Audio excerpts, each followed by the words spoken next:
ScoreNorth.com. There is an app, the Score North app. It's very easy. You go to your app store, you type in Score North, SKOR North, and boom, you can listen to us anywhere, get articles, podcasts, all those things. So I want to throw all of that out there and then say to you, Courtney Cronin and Judd Zulgad, grade this draft, my friends. Grade it. Are we talking Vikings draft? Are we doing like A through F grade, or can we do it I don't basically know. satisfactory, What do you wanna average, do? below average? Oh. I'd rather go with superlatives like that. Okay. Do you guys sure. need like a big voice intro for this too? Because I can Why certainly not? provide Why that. not? It's been a minute, Manny. Why Grade the draft. That's perfect and aggressive. not? Well, this morning I was looking at NFL.com. They did like quick snapshots of each round, and in a very unobjective fashion, nobody got below a C. I think for each respective round, I believe the Giants, because there were points where we didn't know what they were doing, what Dave Gettleman was doing, they got a C+ for one round. But the Vikings, I believe, was A for the first round, which I agree with. A for the second round, which I also second and third, day 2. I think day 3 was a B+. I don't agree with day 3. So now they're breaking it down. I thought the whole point of the Monday exercise was to grade the entire draft and give it one grade. So now we're breaking it down By into round. 3 different rounds. By Okay. day, yeah. I will say I kind of agree with that, though, because the first 2 rounds are players that make an impact on your Sure. team. 3 through 7 is who's going to just maybe be a part of your team as a special teamer and then develop. So I understand the way we're looking at that. But what superlative would you like to use then, Courtney? I'll give it above average. There's some people out there who are saying this is the best draft that Rick Spielman has ever had. And I do understand if you're looking at a top heavy, basically rounds 1 through 5, it's okay to think that that is a really, really good draft and like the way that those picks panned out. Outside of the first 2 who are going to be immediate impact players, I think Alexander Mattison is a good pick. I know that we've got some flack on this from the Purple Podcast the other day. I don't know if that was the right pick at the right time. But then again, the run on running back started in the 3rd round. So I play devil's advocate when I look at that. I just think they should finally go with a receiver a little bit higher than they have. Mm-hmm. You're not always going to find a Stephon Diggs in the 5th round or below. The likelihood of that happening is not very realistic. And I feel like this is another Stacey Coley, Rodney Adams type wide receiver draft that they got these guys in the 7th round. But if I'm looking at it beyond that, there was a lot of draft capital that went unused, and they just got guys that they wanted. And it really, I think, helps you in terms of not having to sign 25 free agents, where you can get guys that you can base it on analytics. You can base it on a lot of things where you expect guys who might have been people you brought into rookie minicamp on either a tryout basis or as free agents. You can use them as, draftees and kind of save yourself that way. But I don't know. I struggle with the last part of the draft just because it seems like, yes, you do need to trade up. And I understand if you can't find a trade partner, that's hard. You can't do anything about that. But why are you trading back at 81 that many times when there are players at 81 in day 2 that would have been great fits for this team, from wide receivers to defensive tackles to linebackers to cornerbacks, right at that position that they didn't go with that? I'm going to give it a special Zulgad grade, a CS grade, standing for it was a common sense draft. They finally used common sense. Classic Zulgad. Nobody threw 4 picks. Nobody decided to get cute. Yes. Nobody said, but we really like this linebacker and we got to take him. I think what the Vikings did in 2019, which is what they probably should have done in 2018, which is say, okay, we've got our quarterback. How can we help him as much as possible? Mm-hmm. So those first 4 picks, all taking offensive players, employed a degree of common sense. And I looked this up on Friday. Taken for the first 3 picks, offense hadn't been done since Denny Green's second year, I believe, in 1993. And to find the first 4 picks, I think you have to go back to like the 70s or the 60s. But yeah, I think the Vikings employed common sense, saying if we do this whole thing predicated on what's good for 2026, it's probably a bad move because we're all going to be fired at some point soon. So it's not that I love the players because we don't know completely there.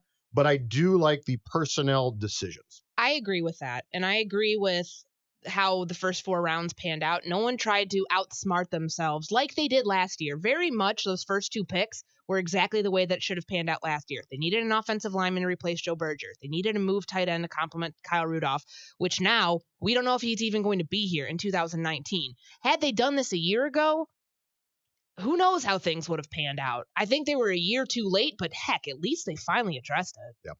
I think if you're going to ding the Vikings any points for the first 2 picks, or maybe we could extend this to 3 picks, it is just the pick management in terms of moving up, moving down. Why didn't you move back down with the Garrett Bradbury pick? This would be the only way that I could question the first 2 picks, is just when you look at how the board had played out, if you move down even to 23, you're getting a really good offensive lineman no matter what. I think Dillard went at 22. So even if you moved back to that position, which I believe whoever was at 22 did trade with the Eagles, so they traded out of that pick. And who knows who wants to trade up and who doesn't want to trade up. But that would be the nitpicky criticism of the first round, is you probably could move back a couple of spots and still get Garrett Bradbury or Andre Dillard, who is a really good left tackle prospect. And if you ended up with either one of those guys, you'd be in great shape. That would be one nitpicky criticism. The Irv Smith pick, some people thought that they reached a little bit with that one as well. And if you were just playing this out differently, let's say that you moved back even to the back of the first round, let's just say, and someone else takes Garrett Bradbury, but you could also get Eric McCoy, who is a really good center, and pick up more picks, or get another second round pick. Or Irv Smith is a really good tight end prospect, but Jay Sternberger is also a really good. You know why I hate this? Prospect. I hate this, and we saw this happen on Friday night, and it continued into Saturday. Once Rick starts to get cute, all hell breaks loose. No, I'm serious. Right. This is why I wanted somebody to stand behind Rick and say, through at least 3 picks, you're not doing anything. Because once he starts to get cute, and once we start to get this, well, I just moved this guy for that guy, it's almost like he can't help himself. And I'm joking, but I'm not.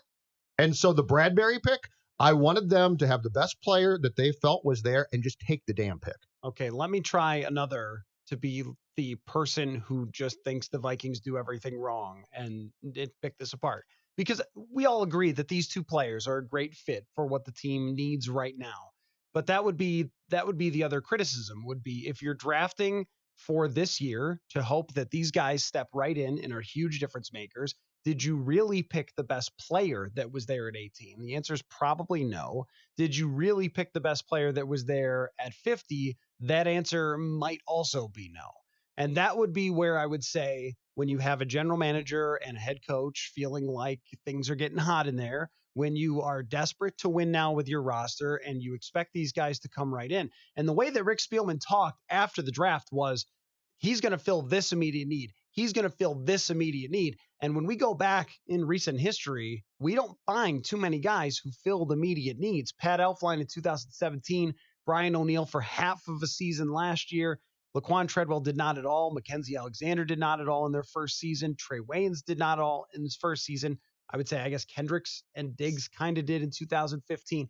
I mean, the point just being that it's hard to find people who are above average right away. So if you're trying to reach to take that guy, then that's where you could get yourself in trouble. So even though I do think that they landed good players to help them right now, more likely than not, it still is one of those sort of draft theory things that if you are stretching to take players to help you right now instead of the best player there, you could get yourself in trouble. Well, I'll continue on the skepticism part of the draft class. And when you take a look at this offensive line, one player does not change an entire unit. You can say he fixes something that we need at X position on the O-line, and we expect him to play center because it just makes more sense to move Pat Elflein over to left guard, start Josh Klein at right guard, maybe Drew Samaya fills that position at some point in the 2019 season. But you're asking Kirk Cousins during the most pivotal season of his career to somehow be managed behind an offensive line that you have a rookie, you have kind of a lower tier starter, and a bunch of other guys that, are we sure Brian O'Neill is ready to take on that position full time? He looked good last year, but let's not get crazy and act like he was a Pro Bowl right tackle. There's there's a big theory out there that he had this phenomenal season. He didn't give up a sack. Well, put the Pro Football Focus stats aside on that, just because of that one outlier that, yes, he didn't give up a sack. There were a lot of times he looked really, really not great. He looked like a rookie, which you expect. Well, and he ranked 47th out of 61 for Pro Football Focus grade. So even though he didn't give up a sack, he was getting beaten a lot. Yes, and there's still a hodgepodge of an offensive line here. They didn't go their first 2 picks with offensive line just like the Colts did last year, which is why I think there's the belief out there that if you are going to fix the offensive line, like truly fix it, that's the strategy you have to employ. But I do like that they addressed it and they stopped dancing around it, because they thought, instead of thinking, oh, we can trade back from 18 and maybe we'll get the guy that we want at 23 or 24. Yep. Bradbury's probably gone by then. Andre Dillard at that point, I mean, who knows? Like, I think that you have to give them credit for taking this thing head on, at least in the first 2 rounds. And as I was looking back at like the running back, because I know that we've gotten some flack on saying that was a bad pick. No one's saying it's a bad pick. What's unfortunate here is you like Latavius Murray so much, but you couldn't afford to pay him because your quarterback was tying up so much against the salary cap that stinks for them. That really is tough. So they are trying to fill voids of players that they had before because of their financial issues. There were still some guys there in the 4th round. They picked Madison with the last pick in the 3rd round on Friday, which was pick number 102. So they were at 81, and I'm looking up all the players that they passed on from 81 to 102. They had Nate Davis, who was another offensive lineman that you could have picked there, and then maybe you dedicate the 4th round pick to running back. There were several defensive ends in there. There was, cornerbacks. There was, a whole host of guys that they could have filled instead of running back. And I'm not saying running back's not an important position, but you did find 2 guys that allegedly you really liked, and you signed them on a college free agent tryout last year. Mhm. Who's to say you couldn't have done that same thing this year? They did, I think, the best that they could possibly do, given the circumstances of having painted themselves into this corner. Mhm. So it's not a praise. It's you had to do something here. And those first 2 picks address needs here. And this is not saying, because the offensive line conversation until Rick's last day here will come down to the fact that he neglected that position for this long. Like, this was done as a panic. But that being said, what was the choice? You don't have the cap room to go out and sign guys. You had no choice but to do what they did. Where my faith in them was lacking was until Friday into Saturday. I didn't know for sure that this team would do that, because there have been so many times that they decide to get creative and cute and hurt themselves. So this is not a praise. This is a saying, at least you did a decent job of appearing to address something that you had ignored for far too long. So I'm just poking around here, looking at Mel Kiper's big board, Pro Football Focus's big board. And if you're going to be critical of the Garrett Bradbury pick, and I personally think when you see a center drafted this high, it normally means that they're a pretty darn good player. And I looked back at centers who were drafted in the 1st and 2nd round, how they did right away. And there's a lot of good examples of, especially Travis Frederick, the guy from the Dallas Cowboys, who was a surprising 1st round pick. A lot of people criticized it, and then he's turned into a tremendous player and was great right away. So a lot of high drafted centers, true centers, not guys who played center and guard and they played guard in the NFL, but true centers have done pretty well when they start in their first year, including Pat Elflein in 2017, who I thought was very good for a big portion of that season until some injuries got a hold of him. But Mel Kiper didn't have Garrett Bradbury as his first center on his big board. He had Eric McCoy as the top center. And Pro Football Focus on their big board had Garrett Bradbury as the 41st best player in this draft. And it's not that any big board ever matches up perfectly with how the draft goes, but because of needs and things like that, and maybe a team scouts see things a lot differently than what Pro Football Focus sees or what Mel Kiper sees. So it's always going to be some difference. It's just, I think it leads to the question of, everyone likes Garrett Bradbury as the pick because it's an offensive lineman and it solves an immediate need on the interior. Mhm. But did they overdraft the hell out of Garrett Bradbury when Eric McCoy, who Mel Kiper had higher, ended up with the 48th pick? This is, to me, a pick, and this is not a good thing. But the Bradbury pick, to me, reeks of plug and play immediately. Exactly. But that's my point. Yeah. but they could have taken their concern, which you brought up a bunch in the past 2 weeks, Coller, was very simple. We said, left tackles, get a 10-year left tackle. They said, well, yeah, that's great, but year 1, he's probably not going to be great. Reef is probably a better immediate left tackle than a guy that you would draft, and in 3 years might be fantastic. So I think what we're seeing here is they, on their board realistically had nothing to do with anything beyond 2019. Their board had to do with who can we take, who's the smartest, who's going to step in here, and from day one, we think can start and be pretty good. Well, what has Mike Zimmer been preaching for the last 6-7 months? Run the football. These moves all reflect wanting to run the football. All the moves in the first 4 rounds are because you have 2 offensive linemen that you think you have one who's going to be an immediate starter, one who's going to be a swing guy at minimum, I think, unless he can beat out Josh Klein. Because, I mean, let's not oversell the Josh Klein thing. I mean, the guy was a lower tier starter, a cast off from Tennessee who had a really bad season. And yeah, he had $7.25 million guaranteed. Like, he's going to play, but there's no belief in me that he is the clear cut starter for the entire season at right guard. But then Irv Smith with blocking needs to get better at it, but could be very effective in the run. And then you have a running back who's Latavius Murray, allegedly part 2. All 4 of those picks reflect what Zimmer wants to do on offense. All of the offseason moves of the coaching staff reflect what Zimmer wants to do on offense, an outside zone scheme that creates cutback lanes and allows Dalvin Cook to do what he does best. But where I have pause on this whole thing is just really taking a look at the whole picture here. And do these moves reflect a need down the line? No. And I mean, I think with the 18th pick, you're always supposed to be, if you're drafting in the first round, you're drafting for the future. In my opinion, you should be taking the best player available.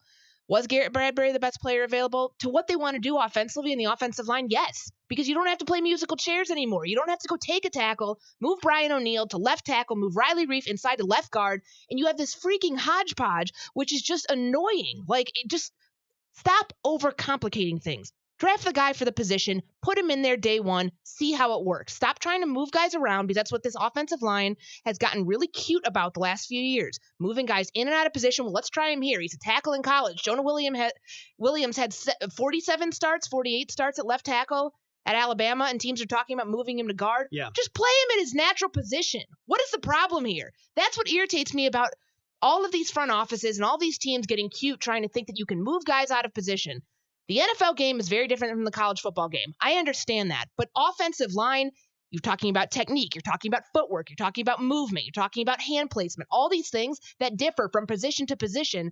And I'm glad, honestly, I'm very glad that they took Garrett Bradbury because it was a smart, let's not overcomplicate this. Let's play him where he needs to be played, which is either at center or right guard or at either guard position. But I mean, I think center's where his best fit is. And just keep it moving. Stop overcomplicating things because I think that's what the team did last year in the draft. And that's why things, by and large, played a role in the way the 2018 season ended the way it did.